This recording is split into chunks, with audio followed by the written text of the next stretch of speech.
My name is Will Satron with the Institute for China-America Studies.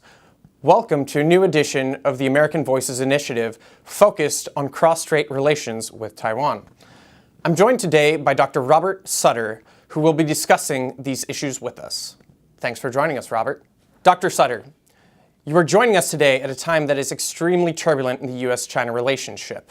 I think it's safe to say that we haven't encountered anything quite like this since the United States and China normalized ties back in the 1970s.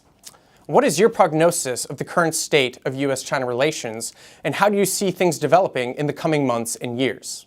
Yeah, I think it's important when we're going to look at the Taiwan issue today, but I think it's important to put that in the context of what's happening in U.S.-China relations. And basically what we're seeing is a bipartisan effort. It's not just the administration, but it's also the Congress is taking a strong view on reevaluating the relationship with China. And so this it leads to investigations on a whole range of issues, several of which really weren't prevalent. Taiwan, of course, is a long-standing issue. Military competition is a long-standing issue with China, but issues like Chinese influence in the United States, this type of thing is a new issue. The issue that China might dominate the high-technology industries that are so important for the American economy. I mean, the USTR, the cabinet member, has said that this is an existential threat to the United States. This is really remarkable language. And so I'm struck by this, and I think that we're in a period of serious reevaluation of our relationship with China. And when you do that, it has some implications for Taiwan. It has in the past in times of less serious reevaluation. And I think we'll have some implications for Taiwan today. Given the shifts that have happened in U.S.-China relations and U.S.-Taiwan relations over the last 4 decades, how sustainable do you think current U.S. policy towards Taiwan actually is?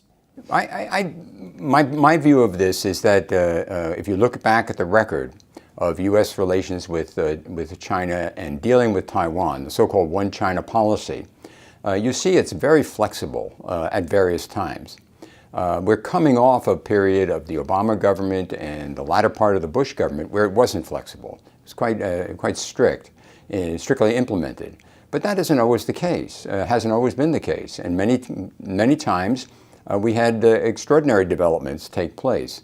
Sometimes, of course, they happened because of Tiananmen and this backlash against China, which led to ignoring China as we moved ahead with Taiwan in that period. But more common is and there have been a couple of episodes like this, where officials in the government are sympathetic to Taiwan.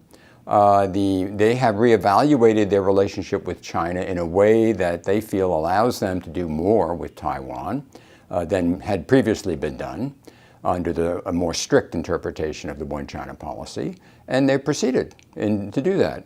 What is an example of this? Well, one example is the early George W. Bush administration, where George W. Bush got on television and said, the United States will do whatever it takes to protect Taiwan if it's attacked by China. No president had ever done that before. And it didn't really upset the overall relationship very much. So I'm watching for things like this kind of change. That's what I think is most likely in this period, this kind of adjustment, showing support for Taiwan, but doing so in a way that won't explode our relationship with China. Is there a particular aspect of U.S. policy towards Taiwan that you think will have to adapt to current realities? I think the real adapting is going on here, and it's not so much adapting, it's initiating. And the U.S. is the catalyst of this kind of dynamic right now. And the reevaluation, I don't think, is prompted heavily by Taiwan.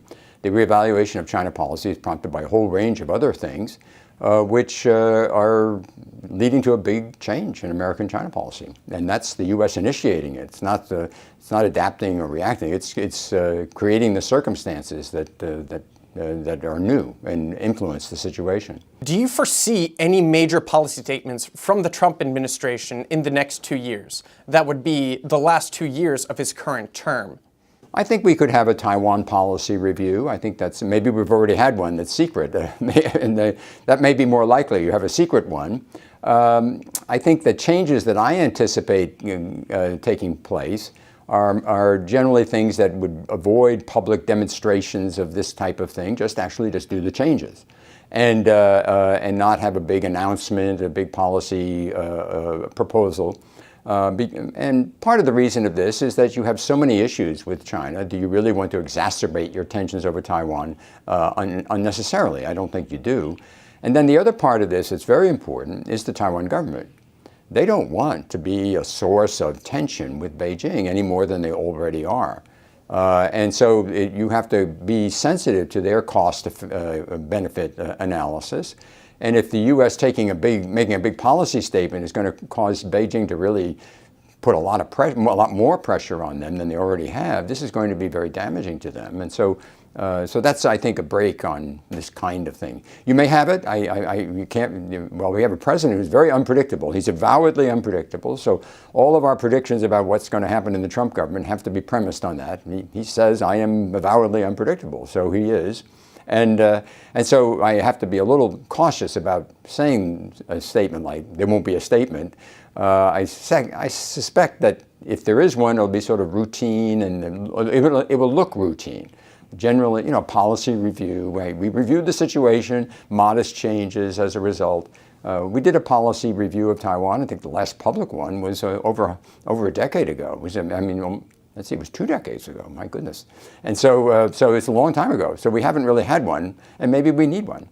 So I want to switch to the Taiwan Relations Act.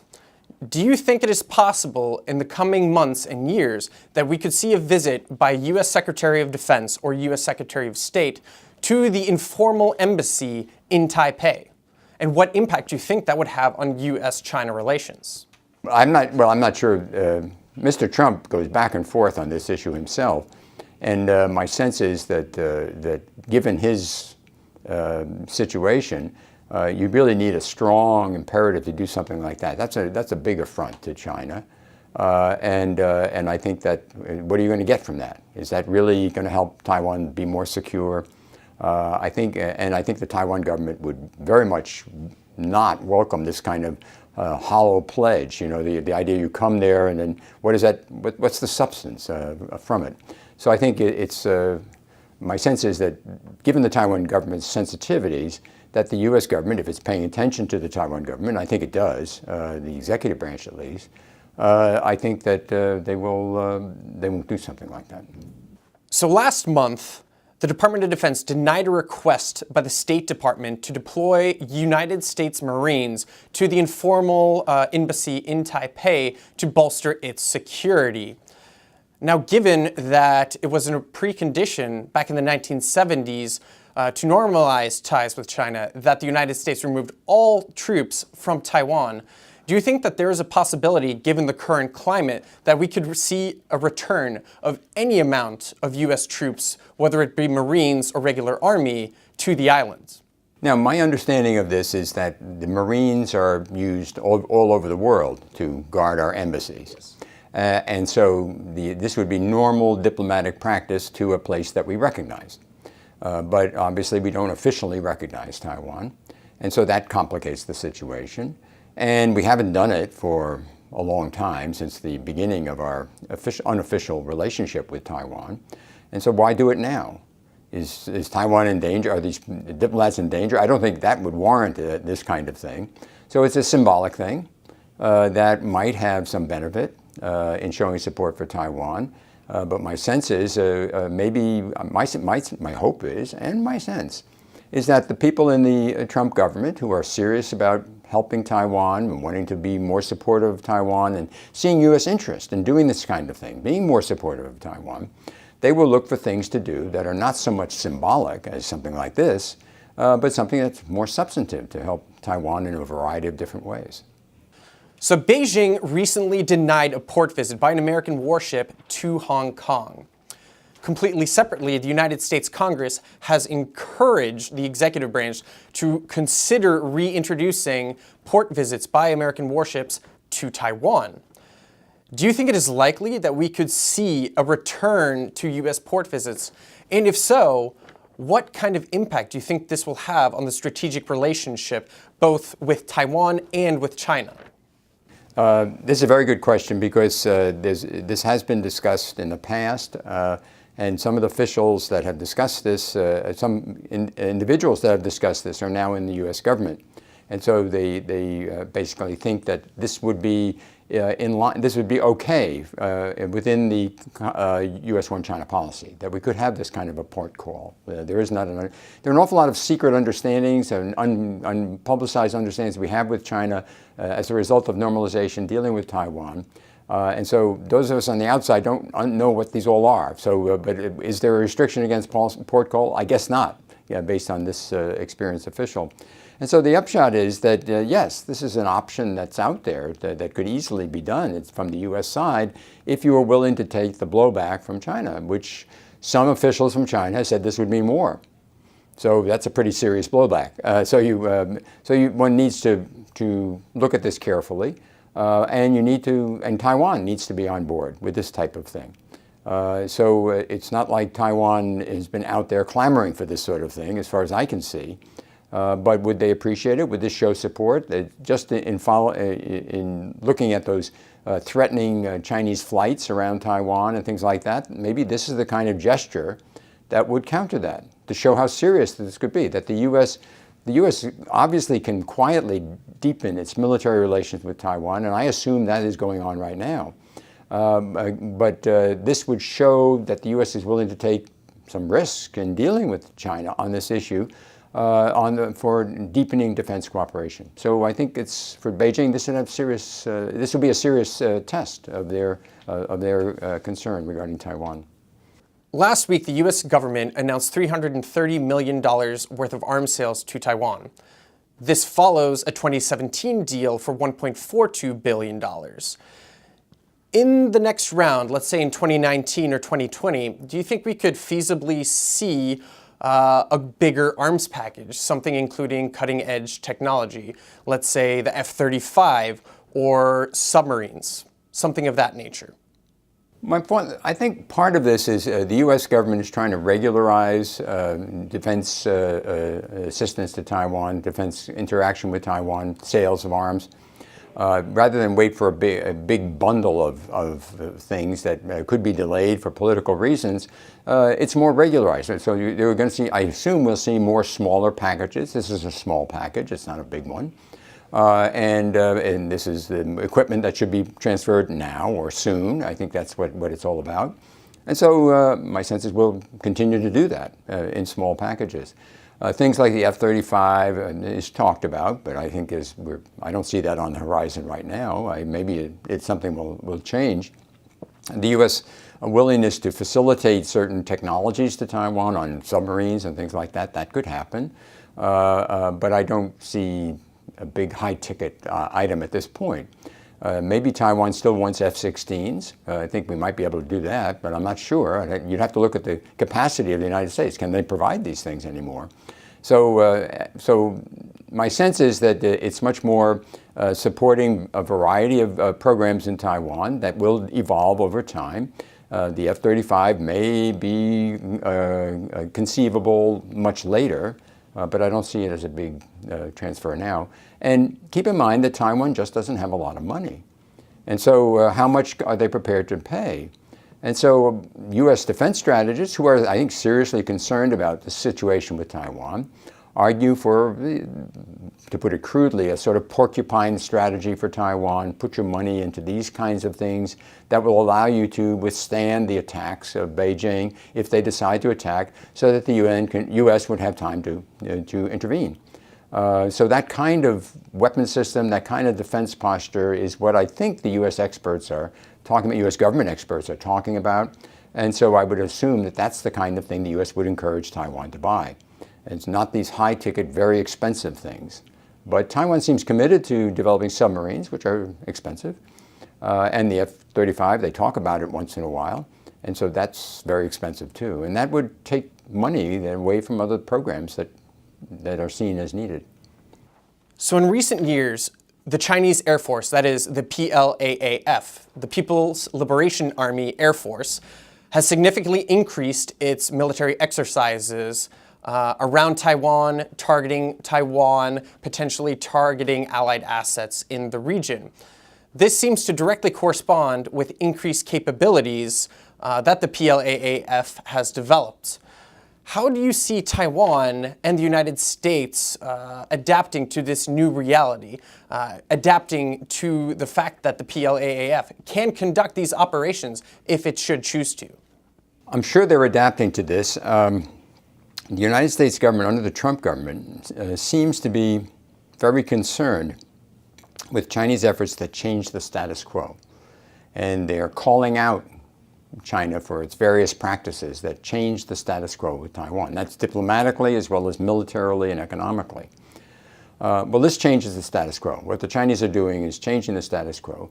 And so I would expect countermeasures from the United States. I would expect deployment of forces, demonstrations, similar to what the Chinese are doing perhaps, so that you fly around too and show, two can play this game and the U.S. is ready for you. I mean, that would be the message that would be sent to China.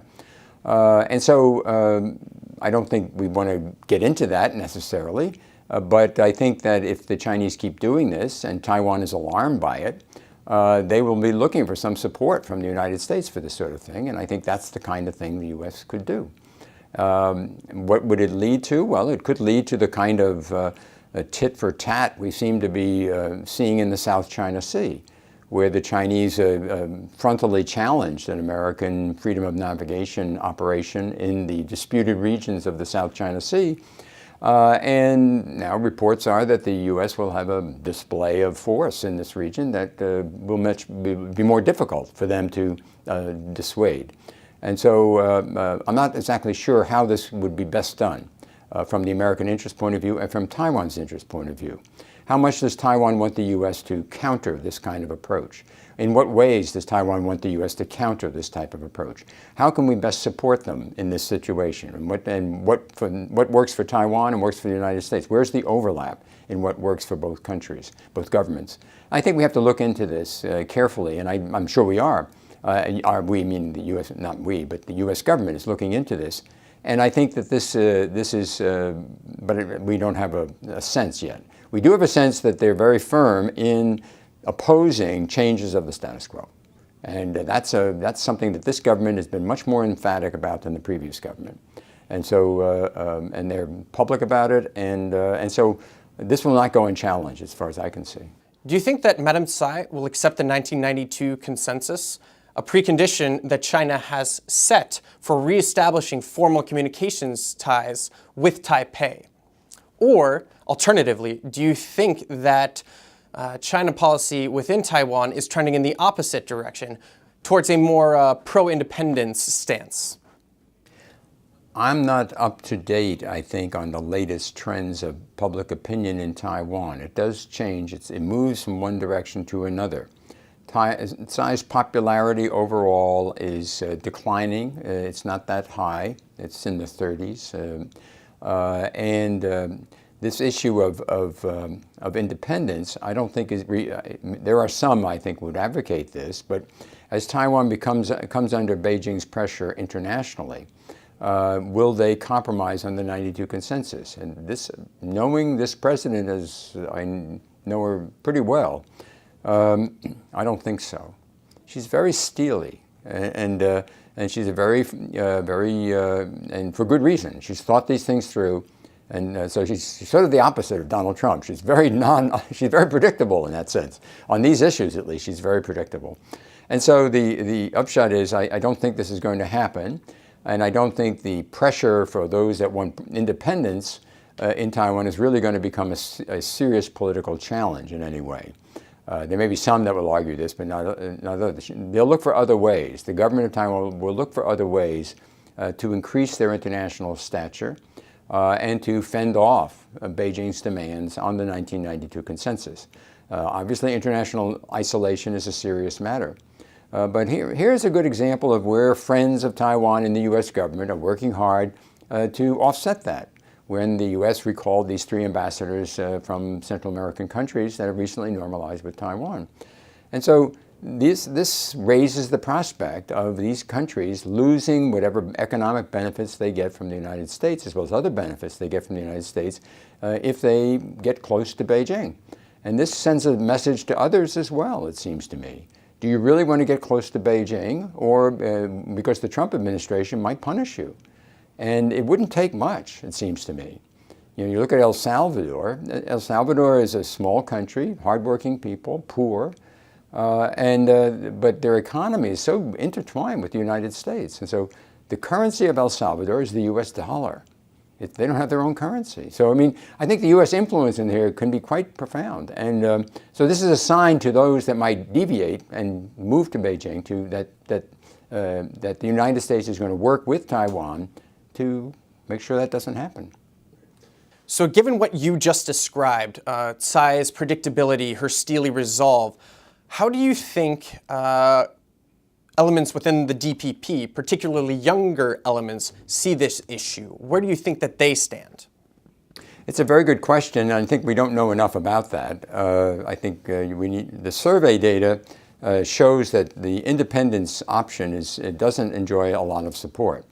But there are obviously these smaller parties that advocate for this. They're flowing out of this so-called sunflower movement back a few years ago in Taiwan, which undermined the position of the KMT. And the KMT, the main opposition party now, and the long-standing ruling party, is very weak. And so this debate inside the DPP, therefore, would be important, because if these younger people want to have a greater independence posture, then there's not much opposition politically to this. However, I think public opinion in Taiwan is very much against this. I think this wouldn't work. It wouldn't be attractive to enough voters, and because I think it's seen as extremely dangerous. And so it's not something you can blind. Beijing has made crystal clear with these aircraft operations and ship operations and so forth that Taiwan is under threat. And the sense of threat in Taiwan has grown a lot. About 10 or 15 years ago, Taiwan leaders would be during the Chen Shui-bian administration, this was the president who ruled from 2000 to 2008. It was quite common for DPP leaders to feel, we have no problem, Beijing will never attack, and we can therefore move toward independence. I think that thinking is dead. It's very hard to make that case now. So in this context that you just described, how do you see Taiwan trying to preserve its international recognition and space? And do you think there's a chance that this could blow back against Beijing, that it could entrench a pro-independence attitude within Taiwan? There'll be more pro-independence. There's a lot of resentment to Beijing. Yes, this really offends people in Taiwan, and I think that's pretty broad. It's not, but will it make people move toward independence? I don't think so. That's such a drastic move, and I don't think it enjoys a lot of support in Taiwan, because it's suicidal. I mean, it's really asking for big trouble with Beijing. I mean, these are one of the conditions that Beijing has set for attacking Taiwan. So does Taipei want to really do that? I don't think so. Xi Jinping has been rhetorically tough on Taiwan, but his actions have been a little bit more measured than his words. What is your assessment of Xi Jinping's Taiwan policy, and where do you think it's headed? Squeezing. He's squeezing them. And over time, he expects the squeezing to make them stop doing what they're doing that he finds offensive and do what he wants. And as I indicated, I don't think he will get it. So therefore, we're going to have more tension between the Taipei and Beijing. He's not attacking Taiwan. Xi Jinping, I don't think, is looking for any sort of a fight with the United States. His record on dealing with the Trump administration has been reactive and cautious overall. And so, on the other hand, he wants more from Taiwan than he's getting. And so he's squeezing, diplomatically, economically, and militarily. And it's having an impact on Taiwan. And so this is where the U.S. policy comes in. Can the U.S. assist in some way? Is this in U.S. interest? And I think this administration is saying this is not in U.S. interest. This is changing the status quo. We don't like it.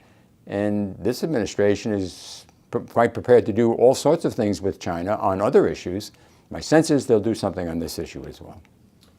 So given what you just described as a policy of slow squeezing, do you think there is room in the next decade for Xi Jinping to decide to escalate tensions and take things to the next level?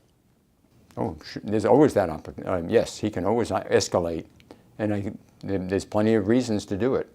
If he feels he's not getting what he wants and he wants to escalate the pressure, yes, he has many options to escalate more of all the things that he's doing, whether it's inside subversions, sharp power type operations, or the military operations, or diplomatic allies, taking them away from Taiwan, this kind of thing. Yes, he can do that.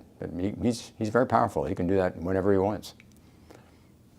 So, Dr. Sutter, this concludes my prepared questions, but if you have anything that you would like to add, any insights, anything that you think that I have missed, would you have anything that you would like to contribute?